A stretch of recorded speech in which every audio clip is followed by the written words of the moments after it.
అందరికీ నమస్తే. అందరూ బాగున్నారా? అందరికీ బోనాల పండగ శుభాకాంక్షలబ్బా. ఫస్ట్ అయితే ప్లీజ్ ఈ వీడియోకి ఒక లైక్ కొట్టుర్రి, సబ్స్క్రైబ్ చేయని వాళ్ళైతే సబ్స్క్రైబ్ చేసుకోండి. బోనం అయితే తయారు చేస్తున్నాం, మీకు అందరికీ తెలుసు కదా. పసుపు వేసి అన్నం వండేసి పసుపు బోనం అయితే తయారు చేస్తున్నాబ్బా. ఇంకా ఈ పసుపు బోనం అయితే పోచమ్మ తల్లికి మస్తు ఇష్టం అనమాట. ఈ పసుపు బోనం ఎందుకు చేయాలనేది ఈ వీడియోలో చెప్తాం. ఆషాఢ మాసము ఈగల కాలం కాబట్టి ఈ పసుపు యాంటీబయాటిక్ కాబట్టి మనం పసుపు వాడడం వల్ల మంచిది.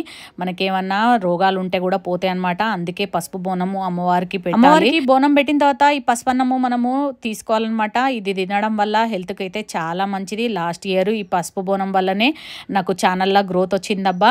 నా సబ్స్క్రైబర్స్ కి, నా వ్యూవర్స్ కి అందరికీ థ్యాంక్స్ చెప్తున్నా. ఇంకొక విషయం ఏంటంటే, అమ్మ ఎవరు బోనం చేసినా కానీ మీరందరూ కూడా బోనంకి పువ్వులు కట్టురి, కంకణం కట్టురి. చాలా మంది పువ్వులు కట్టట్లేరు, కంకణం కట్టట్లేరు. బోనం చేరి ఏదో చేయాలని చేయకురబ్బా. మంచిగా చేసి అమ్మవారికి అయితే నైవేద్యం పెట్టురి. వీడియో నచ్చితే లైక్ కొట్టురి. జై పోచమ్మ తల్లికి జై.